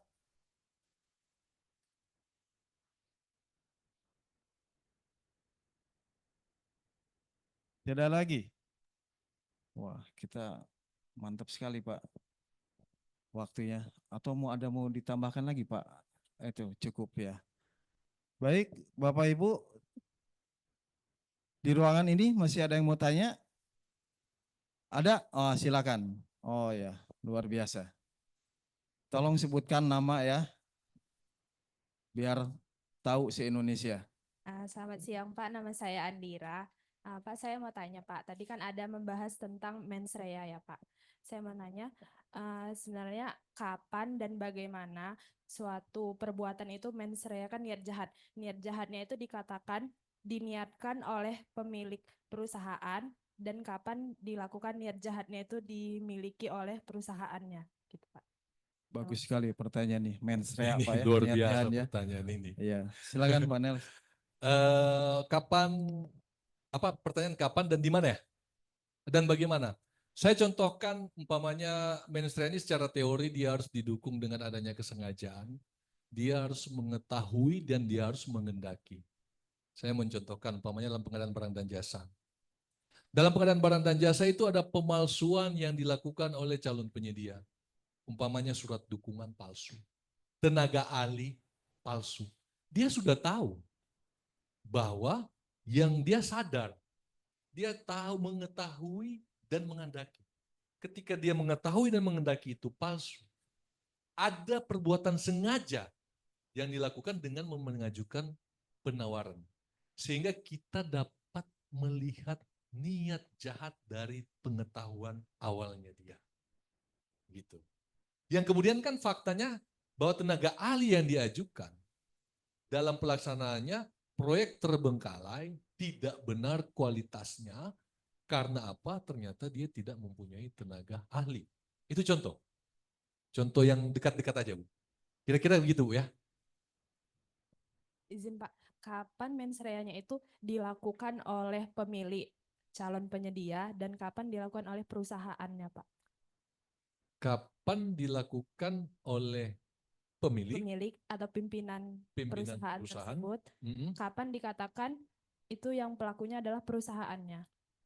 Ini maksudnya Ibu mau bertanya tentang apakah perusahaan ini yang ditersangkakan gitu? Iya Pak. Oh, oke. Itu kalau itu lain lagi kalau itu. Kita bisa berbicara dalam Ada aspek lain pemilik, ada ketika kita perusahaan. mentersangkakan korporasi ya. Ya, Maksud korporasi, Ibu Pak. ya. Korporasi ini ada beberapa perkara yang sudah terbukti dan ada yang belum terbukti. Memang pertanyaannya Ibu memang bagus dan rada-rada susah untuk dijawab. Memang korporasi ini kan digerakkan oleh orang, ya kan? Tapi biasanya dalam peristiwa pengadaan barang dan jasa belum dapat tergambar tentang tindak pidana korupsi yang dilakukan oleh korporasi itu sendiri. Kebanyakan kita masih memintai pertanggungjawaban oleh para direksi atau pihak-pihak yang bertanggung jawab dalam melaksanakan pekerjaan ini.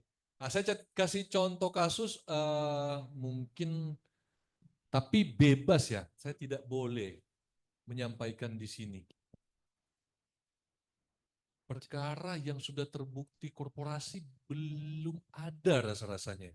Atau sudah ada ya? Pernah ada NK Pak, NK di Aceh kalau nggak salah. NK di, Pembangunan di Aceh. apa itu? Coba diceritakan. NK itu apa? NK itu apa? Nindya Karya. Perusahaan. Oh, Nindya.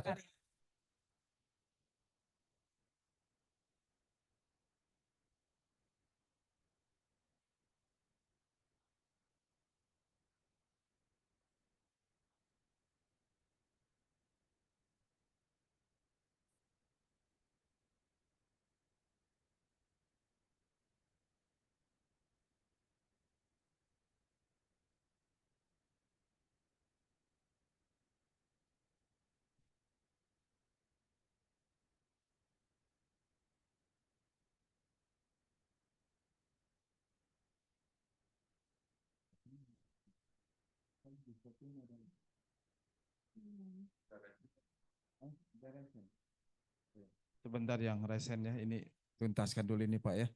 Ya. Nindya Karya untuk kasusnya pembangunan dermaga bongkar di kawasan perdagangan bebas di Sabang, Pak, 2006 sampai 2011. Tersangkanya Nindya Karya, Pak. Korporasi, apakah direksinya juga ditersangkakan? Tidak, Pak. Tidak. Di direksi tidak. Sebenarnya bisa. Direksi, malah kasus Duta Palma, sebagaimana kita ketahui bersama, kemarin kan yang diajukan adalah tersangkanya adalah pemilik dari Duta Palma itu sendiri. Dan sekarang yang sudah diajukan adalah korporasinya. Nah, kapan kita menyatakan bahwa korporasi itu melakukan niat? Korporasi itu melakukan niat karena digerakkan oleh direksi. Dia secara bersamaan. Kita bisa menyatakan bahwa kesengajaan dan niat yang dilakukan oleh korupsi ketika digerakkan oleh para direksi atau pengurus dari korporasi itu sendiri. Jadi secara bersamaan dengan yang dilakukan oleh, karena ini kan korporasi tidak mungkin digerakkan oleh dunia maya. Korporasi ada yang menggerakkan itu, diambil dari direksi sebagai orang yang melakukan kesengajaan, orang yang melakukan niat. Nah, sehingga ketika korporasi dilakukan penuntutan, yang maju mewakili itu adalah direksi, karena dia yang menggerakkan korporasi itu sendiri. Demikian. Oke. Terima kasih Pak Adi. Ini ada yang raisen ya? Siapa? Silakan Pak, silakan Pak. Perkenalkan diri dulu Pak. Silakan Pak Yohanes.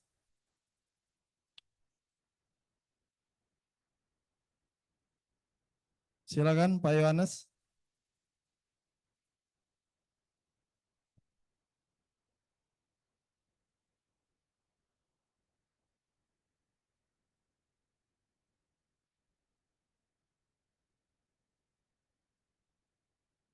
Silakan Pak Yohanes, itu mungkin masih di mute Pak. Nah,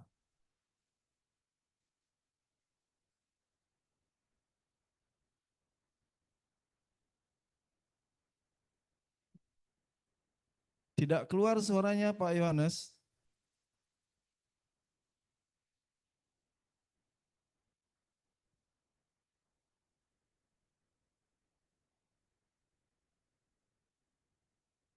Silakan Pak Yohanes, sudah raise hand.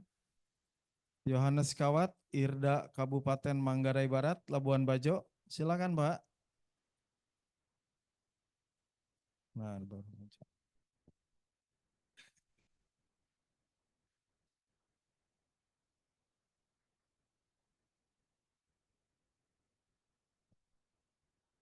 Silakan Pak Yohanes, sudah raise hand Pak.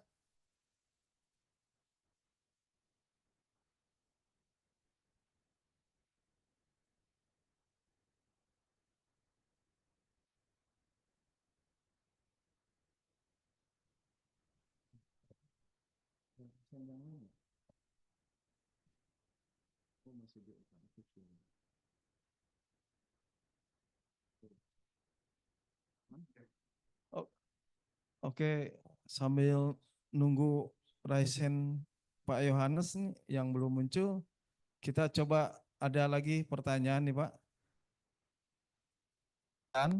Bahwa PMH tersebut betul masuk pada ranah tata usaha negara dan bisa digugat PKKN-nya. Karena terkadang ketika melakukan PKKN, kami sebagai APIP berdasar kronologis kesulitan mengidentifikasi mana PMH yang dapat masuk ke ranah TUN dan mana yang masuk ke ranah perdata. Iya Pak, memang kita kadang sulit Pak dalam PKKN itu. Mungkin Pak Neles yang ahli hukum ini bisa, iya kan? Sebenarnya saya belum sampai pada memberikan penjelasan tentang masalah ketika menyalahgunakan kewenangan, penyalahgunaan wewenang sebagaimana diatur dalam Undang-Undang Nomor 30 Tahun 2014, itu apakah serta-merta merupakan peristiwa melawan hukum? Belum tentu sebenarnya. Nah, penyidik ketika mencari penyalahgunaan wewenang untuk mengkaitkan benang merah menjadi perbuatan melawan hukum, dia harus betul-betul menemukan perbuatan melanggar peraturan-peraturan apa yang dilanggar oleh orang atau pihak yang melakukan diskresi. Nah, oleh karena itu, kebanyakan kan antara APIP dan pihak kejaksaan itu sendiri sering melakukan MOU. Dalam MOU itu dibatasi kalau hanya maladministrasi, tidak ada kerugian keuangan negara, maka APIP yang akan melaksanakan penindakan. Jika ada maladministrasi didukung dengan perbuatan melawan hukum yang kuat, yang didukung dengan terjadinya kerugian keuangan negara, maka penuntutannya lewat pengadilan umum. Kalau di masalah hukum administrasi negara ada penyalahgunaan wewenang, menyalahgunakan wewenang, ada kerugian negara. Begitu juga sebaliknya tidak ada kerugian negara, ada penyalahgunaan wewenang, itu mekanismenya dapat melalui pengadilan tata usaha negara, dan itu sebenarnya baca aja di ketentuan yang sudah diatur dalam pasal 18 1920 sebagaimana yang diatur dalam Undang-Undang Administrasi Pemerintahan. Demikian. Terima kasih Pak Neles. Ada lagi yang raise hand? Atau ada pertanyaan lagi? Waktunya udah tinggal 5 menit lagi Pak. Kita pas jam 3 Pak, sudah 2 jam. Ada lagi yang di itu chat? Tidak ada ya? Yang langsung? Tadi Pak Yohanes sudah bisa tampil kah? Oh.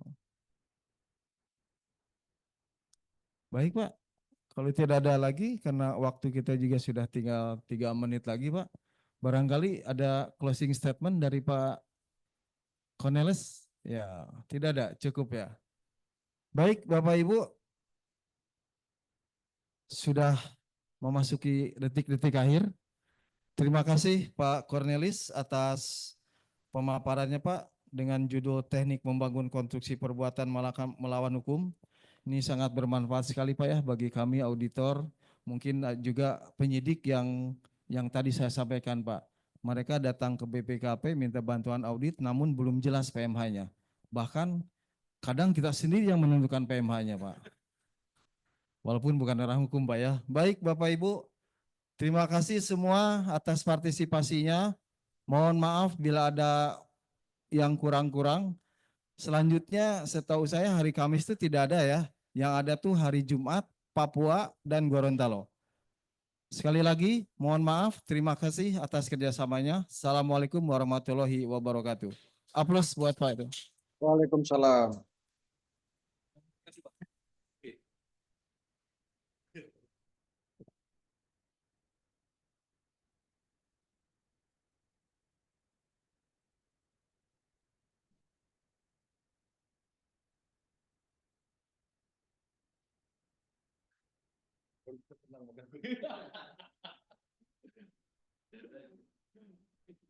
Aduh, masih nih ya. Kameranya. Kamera.